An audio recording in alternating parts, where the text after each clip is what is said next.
Hi, my name is Ziemowit.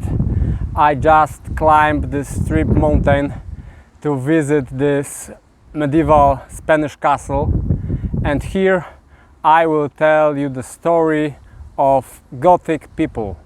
Incredible story about people who lived in southern Scandinavia, and they made way through whole Europe to finally establish their kingdom in Spain. But today, in this episode, I will tell you about the beginning of the Gothic history and about this part that don't wanted to leave Balkans, and they didn't travel to southern France from where they conquered Spain in 5th and 6th century. So, Gothic people originated in South Scandinavia, and in the 1st century AD, we don't know exactly why, but they made a decision to pack their belongings, board ships, and travel through Baltic Sea and land in the southern coast of the sea, today northern Poland, near Gdańsk. There they lived for a few generations, and then they wanted to travel farther, so they made their way southeast through today's eastern Poland, and in the 3rd century AD they reach territories in present-day Ukraine. On these territories they spot various different nations. They spot Sarmats, they spot Alans, they spot also early Slavic tribes living north of today's Ukraine. And they prosper, Gothic people prosper there very well. They managed to unite all these tribes under their banner, and they created very big Germanic, Slavic, Sarmatic and Alanic kingdom. And in the middle of the 3rd century they started to invite Imperium Romanum, because it was the wealthiest, the strongest country in all world. But in the 3rd century the empire wasn't as strong as it was in 1st or in the beginning of 2nd century. In the middle of 3rd century they struggle a lot of civil wars. 50 emperors or usurpers tried to control the state, and as they were in constant civil war, they had to pay a lot for the armies, and also different Germanic tribes, mainly Germanic, took advantage of this situation and raided Roman provinces. So as Gothic leader Sniva crossed Danube River in 250, he was able to sack Mysia and Thrace, these two Roman provinces, and leave the Roman territories almost without big losses.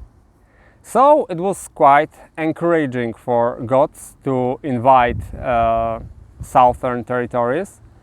17 years later, another big Gothic horde crossed Danube River and plundered a lot of territories as far south as Greece.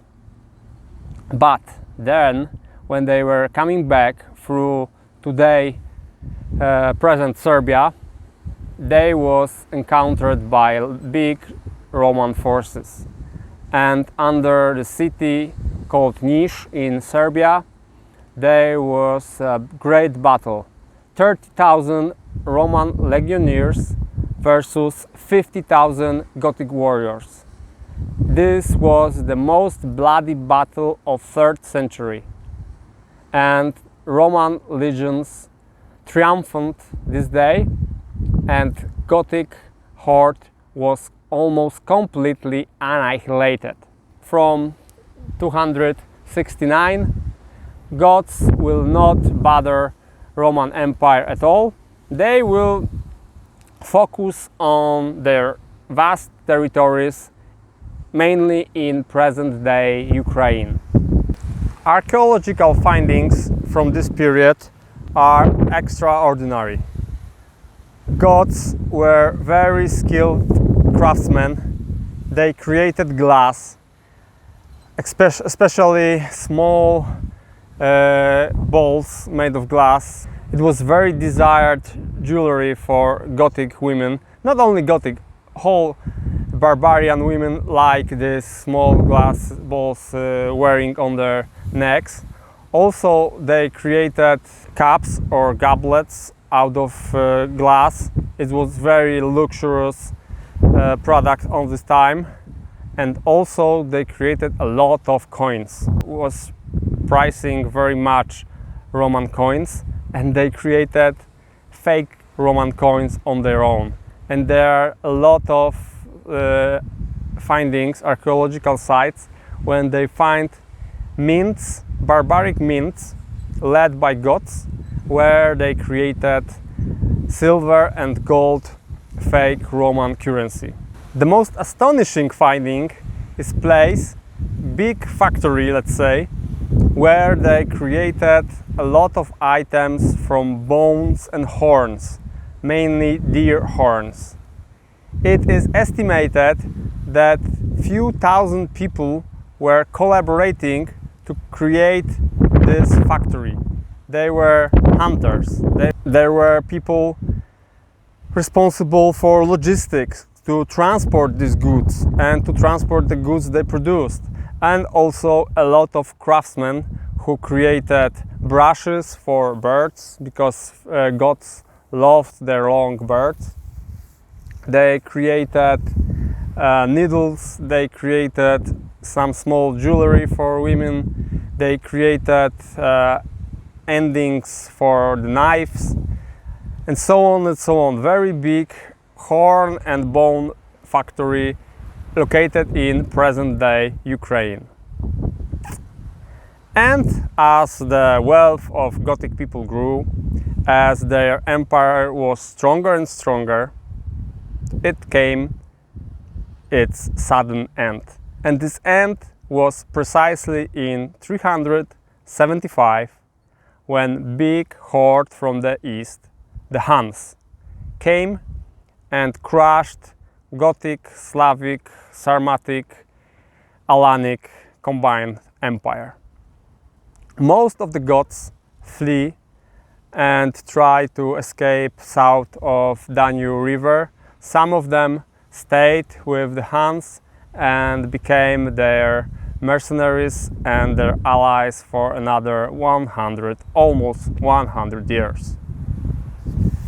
And here the history of Gothic people is divided into two parts, because one part, called Ostrogoths, was the one who stayed in the east and became soldiers in the Huns army, and the other part, called Visigoths, was the part that flee west, and then they cooperated with Romans against Huns. And after the great battle of Catalan fields in 451, Western Goths, Visigoths, won beside the Roman army. They won with Huns, and the big start of Visigothic history will be there. But I will cover this in the next episode. Now I want to focus on the Eastern Gothic people, Ostrogoths, who was, as I told you, fighting hand in hand with the Huns. But as Attila died in 454, the Han Empire collapsed very quickly, there was a coalition of Alans, Heruls, Gepids, Longobards, Suebes and Goths, and they united against the Huns. They crushed them, and Huns disappear from the history of Europe. But now the Goths were the strongest in Balkans, so they have to face coalition against them. So again, Heruls, Alans and Longobards united against the Gothic people, but they won.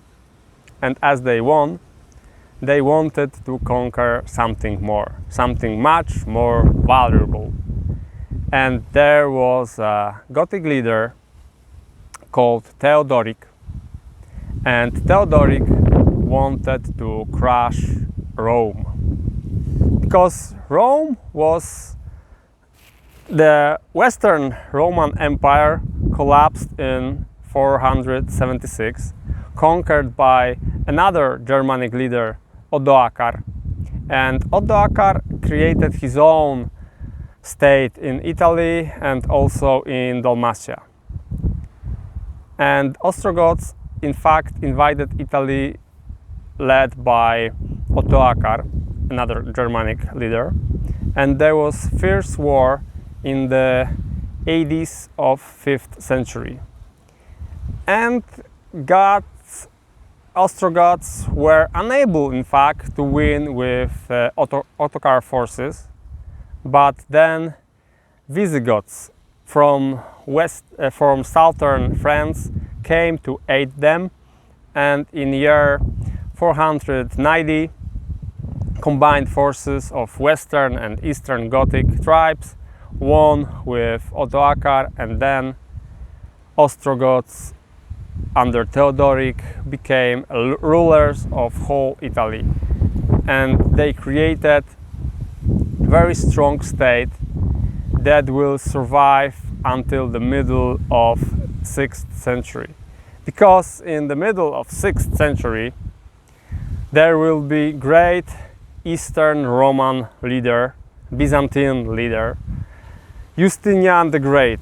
And Justinian will try to rebuild the great Roman Empire, and his Roman Reconquista will invite Italian peninsula, Apennine Peninsula, and in the bloody war in the middle of 6th century, Justinian's generals will finally crush the Ostrogothic state, and they will lead Italy for the short period of time, because in the late 6th century Longobards from the north will come and they will cut their own piece from Italy.